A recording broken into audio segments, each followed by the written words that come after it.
Excuse me, Mr. Chair, because the last time I was here, I was only allowed 2 questions by you. And yet, mga kasamahan ko rito, bilang respeto sa mga kasamahan ko, they were allowed na 1 to sawa. Dapat maging fair ka, Mr. Chair. Pag sinabi mong 2 questions, 2 minutes talaga, you have to stick with it. You're not being fair, Mr. Chair. I am fair kasi nandito ka sa... No, kasi nung last time, sabi mo sa akin, 2 questions lamang. Sabi mo 1 question. Sabi ko, tinitipid mo ako, sabi mo 2 questions. And now, pinapayagan mo kahit na ilang questions. Be fair, Mr. Chair. Teka muna, bago tayo magkaroon ng impression na walang fair dito, noon, sinabi ko na in the earliest statement na nag-uumpisa tayo noon at kinakailangan nating mabakate ang plenary at exactly 2:15, kaya tayo nagmadali. Kaya naman sabi ko sa inyo, pasensya na muna. Ngayon, sa dami ng gustong magtanong, kaya binigyan natin ng tigpa 5 minutes ngayon. Kaya lang, I am following a schedule here. Ito pa yung nandito kung wala na si Senator Marcos, tapos ka na. Mr. Chair. Mr. Chairman, Chair, I akala ko made po a ako yung motion, sunod Mr. kay Chairman. Senator De La I have Rosa. a pending motion, Mr. Chair. I second the motion. And Hindi, duly kasi seconded, Mr. tapusin Chair. muna natin yung bitin na kasi hindi tayo, na para tayo nagpapatintero, Madam Kowa eh. Ang tinatanong napakasimple lang, paano nyong inaudit yung ghost? Bago po bayaran ng COA yan, pipirma ang resident auditor. Pati yung area auditor ninyo, meron kayong area director eh. Ibig nyo sabihin na bayaran ito nung walang pumirma na auditor? Your Honor, ganito po yung procedure natin. Wala na po tayong pre-audit, kaya po ang nagbabayad ay ang pumipirma na lang po. Wala sa akong discretion pakialam sa power. pre-audit. I'm not asking you about the pre-audit. Meron kayong post-audit eh. Yes, Your Ito Honor. nangyari, ghost project eh. Opo. Tapos na tapos pero walang nangyari. Ang tinatanong namin sa'yo, sino ang pumirma? Bago mapirmahan yun, merong certificate of acceptance, merong certificate of completion, pipirma ang resident auditor. Hindi po pipirma ang resident Anong gagawin ng auditor, COA? Your Honor. Post-audit nga lang po. Kaya po... Ano nga yung post-audit? In your charter, Opo. magkaintindihan tayo. Ito yung inyong charter, sample of services listed in COA Citizens Charter. Financial audit, performance audit, compliance audit, fraud audit, special audit, notice of disallowance, notice of charge, notice of suspension.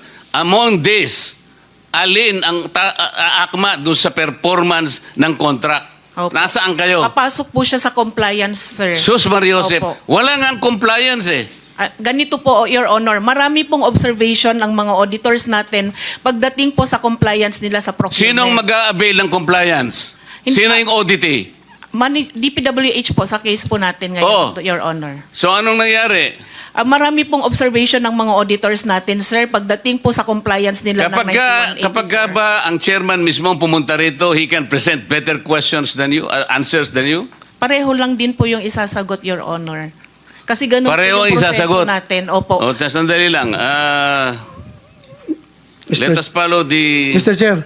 Mr. Chairman, Mr. Chair. I'm now being tempted to raise a point of order, Mr. Chairman. I made a motion duly seconded, Mr. Chairman, kasi nga kung... to subpoena, Mr. Yeah. Chairman, today, Mr. Chairman. I'm asking it today because they said they if will that finish will it help us, today. okay. Any second? Second. Yeah, it was already seconded, Mr. Oh, there's a motion and there's second. The motion is approved. Then let's Thank you, continue Mr. with the questioning. Mr. Kagaya po ng gusto nating mangyari, hindi po kami nandito para magpalabas. Para tayo po'y humanap ng katotohanan lamang na hinihintay po ng taong bayan. Let me be clear about the expectations for today's proceedings. This committee operates on the principle that promises made in the last hearing must be kept, especially when billions of pesos in public funds are at stake. To our colleagues from the Department of Public Works and Highways, thank you very much for appearing today. I recall that you promised this committee an initial list of details of ghost projects. We are holding you to that promise until today.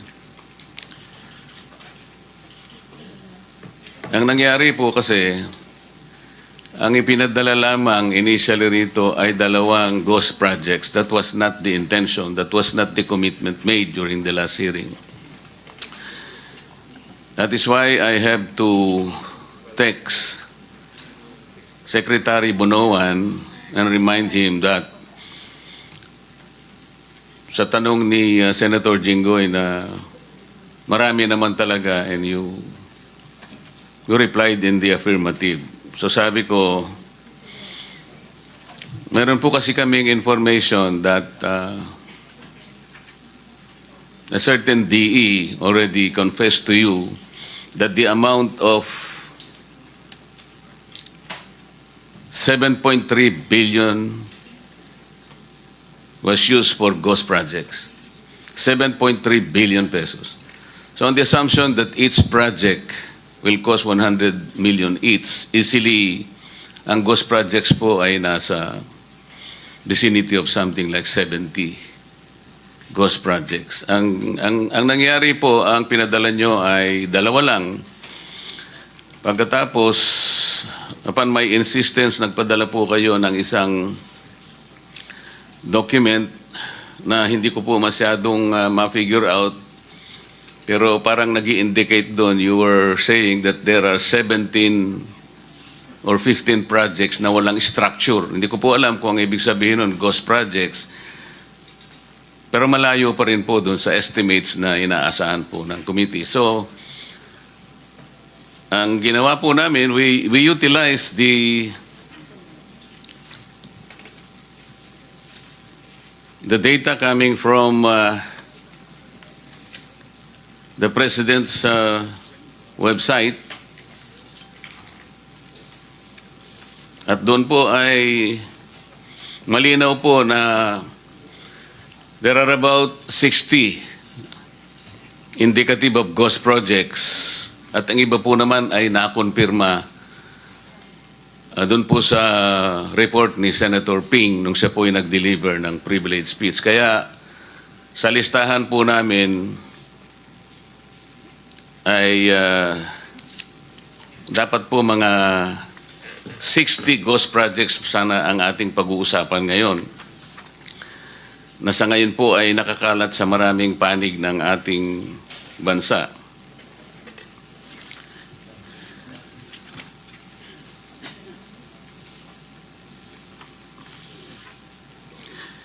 To the Department of Budget and Management, sana po meron kayong representative. You have submitted documents which include NEP and insertions of congressional initiatives in the General Appropriations Act.